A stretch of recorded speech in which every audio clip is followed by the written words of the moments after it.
રામ રામ ખેડૂત મિત્રો, કેમ છો? મજામાં? ફરી સ્વાગત છે બધાનો એક નવા વિડીયો સાથે.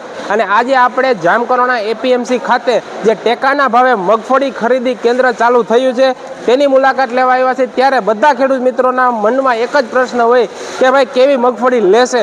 ત્યારે આજે આપણે મીડિયાના માધ્યમથી બધા ખેડૂતોને માહિતી આપવાના છે કે ભાઈ તમારે કેવી મગફળી હોય તો લઈને આવવી, કેટલો ઉતારો લેવાના છે, ત્યાર પછી ભરતી કેટલી લેવાના છે અને કેટલા મણ વીઘે ખરીદી કરવાના છે ને તે બધી માહિતી આજે આપણે વિડીયોમાં લેવાના છે. તો ઘણા ખેડૂત મિત્રો અત્યારે અહીંયા મગફળી લઈને આવ્યા છે આજુબાજુના ગામથી, ત્યારે ઘણા ખેડૂત મિત્રો આપણી સાથે પણ છે.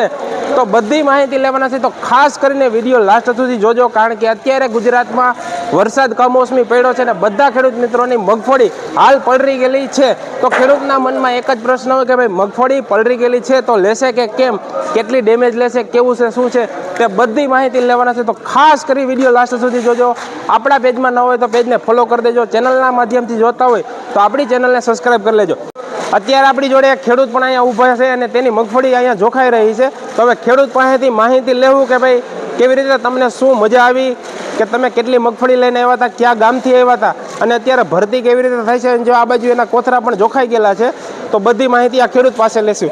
તો એકવાર આપણું નામ જણાવી દેજો. હરતુભાઈ રેયાભાઈ સોજિત્રા. બરાબર. ક્યાં ગામથી લઈને? ગામ બંધિયા. બરાબર. કેટલા મણ મગફળી લઈને આવ્યા? માંડવી હવા મણ.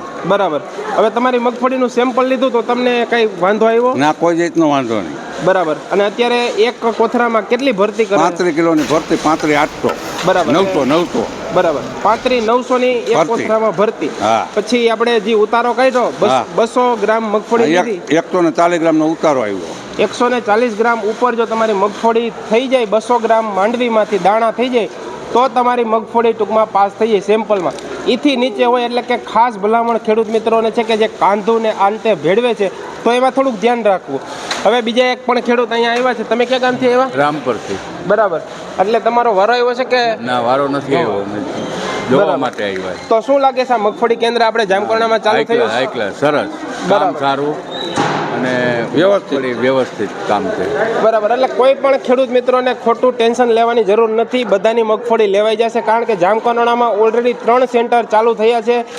એક જોલીમાં છે, પછી એક સંઘમાં છે અને ત્રીજું આ એપીએમસી. એટલે બધાનો વારો આવી જવાનો છે. આજે પહેલો દિવસ છે તો પણ 63 ખેડૂતને બોલાવ્યા છે. એમાં 63 ખેડૂતમાંથી કોઈ પણ ખેડૂતની મગફળી રિજેક્ટ કરવામાં નથી આવી. તે ખૂબ સારી બાબત કહેવાય.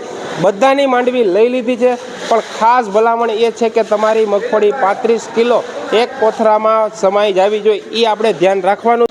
ખેડૂત મિત્રો, હવે જો ડોક્યુમેન્ટની વાત કરવામાં આવે, ભાઈ આપણે મગફળી લઈને આવે ત્યારે ક્યાં ક્યાં ડોક્યુમેન્ટ લઈને આવવાના, તો આપણે જે અરજી કરેલ છે તે અરજીની પ્રિન્ટ સાથે લઈને આવવાની છે. એની સાથે આપણે જે ડોક્યુમેન્ટ જોડેલા હતા, 7 બાર 8 બેંક પાસબુક, આધાર કાર્ડ, તે સાથે લઈને આવવાનું છે.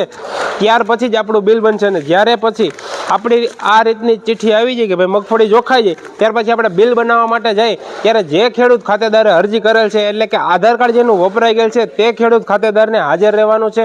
અને જે ખેડૂત મિત્રોએ નોમિની એડ કરેલ છે ને, તો તેને નોમિનીને સાથે લઈને આવવાનો છે. ત્યારે જ બિલ બનશે. તે ખાસ ધ્યાન રાખવી, કારણ કે દૂર દૂરથી આવતા હોય અને જો તમે પછી આવશો તો તમારે ધક્કો થશે. એટલે ખાસ આ વિડીયોના માધ્યમથી આપણે કહેવા માંગીએ છીએ કે જે ખેડૂત ખાતેદારે અરજી કરેલ છે એ ખેડૂત ખાતેદારે અહીંયા મગફળી લઈને આવવાનું. અને જો નોમિની એડ કરેલ હોય તો નોમિનીને સાથે લઈને આવવાનું છે, કારણ કે બિલ બનાવવામાં તે વ્યક્તિની જરૂર પડવાની છે. કાંધું ન નાખતા એ ખાસ ધ્યાન રાખવી, કારણ કે આપણે 2-5 કોથરાની લાલચમાં 125 જે આપણે મણ જાય છે તેમાં પણ આપણે નુકસાની સહન કરવાનો વારો આવે.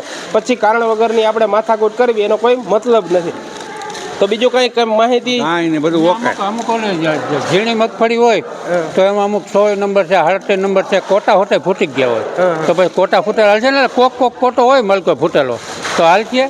બરાબર. હવે એ આપણે આગળ જોશું, કારણ કે અત્યારે એવી મગફળી અહીંયા હાલમાં ક્યાંય આવેલ નથી. હાલમાં નથી. હા, પછી આગળ જતા શું થાય જોશું. હવે વાત કરવામાં આવે 1 હેક્ટર દીઠ ખેડૂતની મગફળી 125 મણ લેવામાં આવશે, તે પણ ખૂબ સારી બાબત કહેવાય. ત્યાર પછી જો તમારી પાસે ઓછા વીઘા હોય તો તમારે તેને ગુણાકાર માઇનસ કરી લેવાનો છે, કારણ કે 1 વીઘામાં સારા 12 મણ થાય છે.